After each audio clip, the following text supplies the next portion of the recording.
I often visited my grandparents' home in Travers City in northern Michigan during the summers with my parents. Travers City is a beautiful place. It produces 75% of the world's cherries and was home to the Travers City Regional Psychiatric Hospital, which operated from 1885 to 1889. Since the United States federal government officially deemed the hospital worthy of preservation for its historical significance, the building on hospital grounds was guarded by patrolling security guards.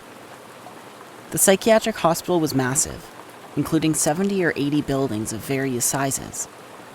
Some buildings have now been converted into restaurants, gift shops, tourism traps, cafes, etc., but many remain empty and abandoned. Underneath the hospital is a sprawling brick tunnel, which the hospital staff use to safely transport patients from building to building, in the frigid winter temperatures. I'm sure there were some instances where the patients underwent cruel treatment, or was subjected to the care of horrible doctors. But the TC Psych Hospital had a great reputation. Many teenagers, including myself at the time, were unashamedly fascinated with the hospital and its history. As a result, we would often break into abandoned buildings through unbarred windows or doors with pickable padlocks. While there were a few cases where teens would get caught and charged with breaking and entering, as long as we were stealthy, stuck to our safe entrances, and paid attention to the guards' patrol patterns, we could go in and out without worry. I'm not advocating for or trying to justify my criminal act of B&E, but breaking into the old hospital was almost a rite of passage for the TC teens. The hospital's interior was terrifying. There was old, stained, and broken equipment and furniture, crumbling floors, walls, vandalism, and strange old building noises, and complete and utter darkness in the tunnels, basements, and lower floors. Using flashlights was too risky with the guards patrolling, so we often navigated the hospital by memory and our dimly lit phone screens. As you can imagine, our frightened youthful imaginations ran wild with horror stories, which is pretty ironic considering we made up most of those stories.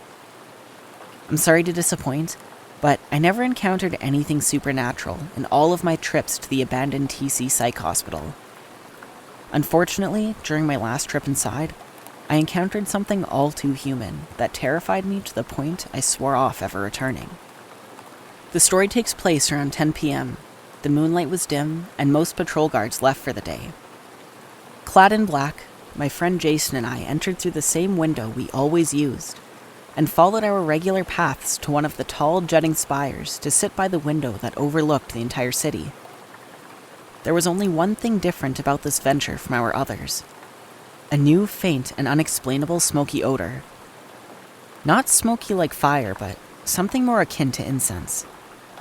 The smell was so faint, we almost thought we were imagining it, but it grew stronger as we got closer to our destination. Rather than taking the stairs that led up to the spire, we followed the smell down a different hallway until we reached a room with a deep red glow emanating from the doorway. Rather than doing the smart thing by leaving immediately, we couldn't resist the urge to walk closer and investigate. When we finally reached the room, I audibly gasped and felt Jason grip my wrist so hard his nails left marks on my skin. We found a large ring of red votive candles and burning incense circling a drawing of a pentagram with the sigil of Baphomet. In the center of the drawing was a dead, bloodied bird surrounded by black feathers. Bear in mind that I was raised devoutly Catholic, so seeing this image filled me with a sense of fear stronger and more paralyzing than any ghost sighting ever could. Later on that night, Jason told me that I immediately started mumbling prayers. Personally, I don't remember doing that, but I wouldn't be too terribly surprised though.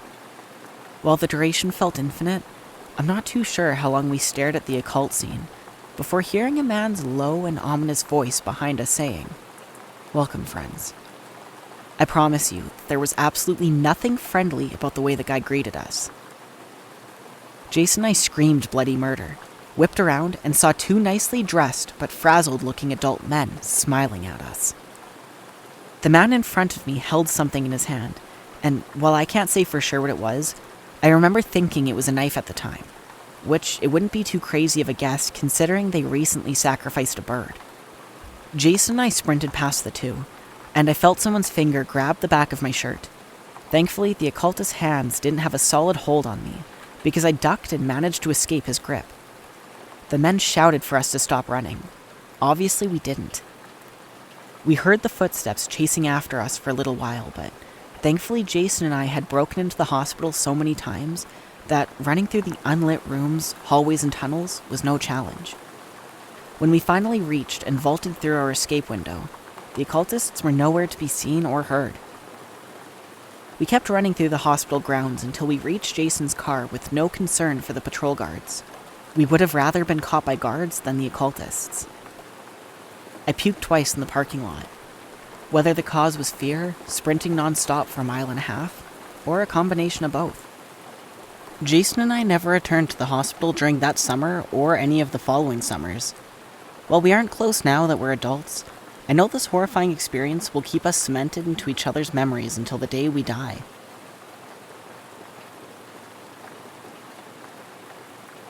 This started about 6 months ago. I was getting ready for bed in my room. It was maybe 10:30 p.m. My curtains were closed, so I couldn't see out the window. But I heard 3 hard knocks on the glass of my window. Of course, that scared the life out of me, so I didn't even look and ran to go get my dad. I made him look. I live with my parents and my 2 brothers in a fairly busy neighborhood, so noises weren't uncommon here. But this knock was directly on my window, so someone wanted me to hear it. The thing was, my bedroom isn't facing the front of the house, or the road, or anything. My room is actually towards the back of the house, so someone would have had to walk into the backyard in order to knock on my window, which seemed very odd. When I had my dad check, he opened the curtains, but no one was outside the window. He even went into the backyard to check, but no one was there. That was the first incident. I closed my curtains and brushed it off as me hearing things, or some sort of animal. The following night, at almost the exact same time, I heard another 3 knocks on my window. Immediately, I went and got my dad again, for him to just see nothing all over again. This time, I did not brush it off, and I slept in my parents' room on the floor. The next few nights, there was nothing. Until about a week later. I was home alone, and it was around 8:30, 9 p.m. I was on FaceTime with my friend, and that's when I heard 3 knocks on my window. This time I was home alone, so I couldn't go get my dad. I ran into their room and called them. They told me to call the neighbors and ask them to check since they were out of town, and I did. The neighbors saw nothing. The night after, it was around 1 a.m., I think, and I heard the knocking again. It wasn't 3 times, though, it was more. It woke me up out of a dead sleep. I was tempted to just go look out the window to see who it was, but part of me didn't want to know. I went and got my parents, who didn't bother to check at this point because they didn't see anything the last few times. I kept hearing the knocking for the next few nights after, to the point where I ended up sleeping on the couch. My parents decided to just let me move bedrooms, and so they moved my bedroom into what was the office. After moving bedrooms, I didn't hear anything. It was maybe for a good 3 nights, then I heard it again. The same knocking 3 hard times. This time, I looked out the window. I saw what I would assume was a man, or a very big-built woman, crouching down, wearing a gray hoodie and some dark jeans. I can't recall the color. It was dark, maybe gray or black. I closed the curtains, went and got my parents, and told them all about it. They informed the police. The police couldn't really do anything because we had no solid proof besides my words. They advised we get a camera facing my bedroom and around that area of the house, so that's what we did. I haven't heard any of the knocking since, but I do wonder who it was. Nonetheless, it makes a good story to tell.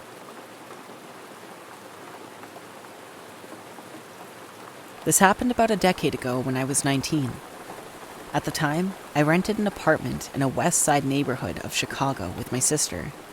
She was about a year older than me. We both worked hospitality jobs in the city, and we both had pretty robust social lives. So it was fairly typical for one or both of us to get home at weird hours, or be out all night. At this point in my life, I was pretty used to being catcalled walking down the street. I'd been flashed on public transportation a few times. Men would bump into me from behind on packed trains. Basically, the usual amount of sexual harassment for a young woman living in the city. Not much fazed me. Of course, it was uncomfortable, but I was never truly terrified until one night. That night, I was coming home from work well after midnight. The train car I was on had been empty for most of the ride. One stop before mine, a man gets on and sits down in my cart. Reflexively, I looked up at this new passenger entering the cart. We made eye contact. Immediately after, I felt the hairs stand up on the back of my neck. I knew I'd made a mistake, that this might be interpreted as some sort of invitation. I quickly looked away, but felt him watching me as the train pulled away from the station.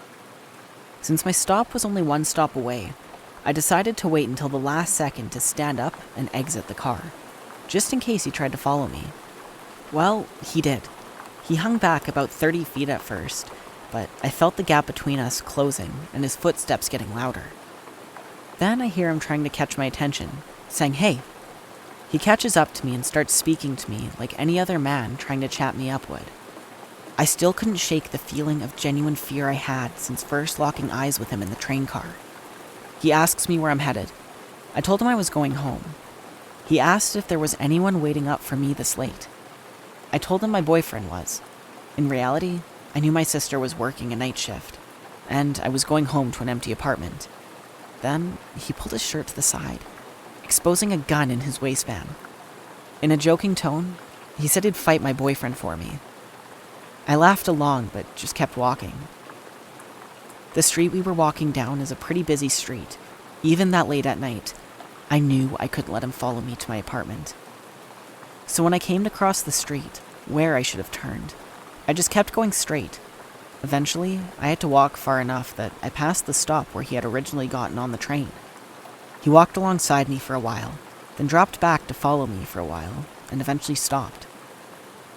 I thought I would be relieved once I'd shaken him, but as soon as I couldn't see him anymore, only my fear was heightened. I still had to double back to my apartment somehow, and the trains had stopped running at 2 a.m. I figured he knew I'd walked too far and would have to turn around. So I thought it was possible he was posted up somewhere on that busy street waiting for me. I turned off and walked a few blocks north, and then started my less than a mile walk back west towards my apartment. The walk back was excruciating, since I was now off the main road. It was much darker and there was absolutely nobody around. I kept telling myself I had to get home safe for my sister, because she'd never be able to live with herself if something happened to me. I kept putting one foot in front of the other, and when I finally made it to my apartment and locked the doors behind me, I collapsed in a puddle of tears. 10 years later on, I've never felt fear again like I did that night. To this day, I've never told my sister about it.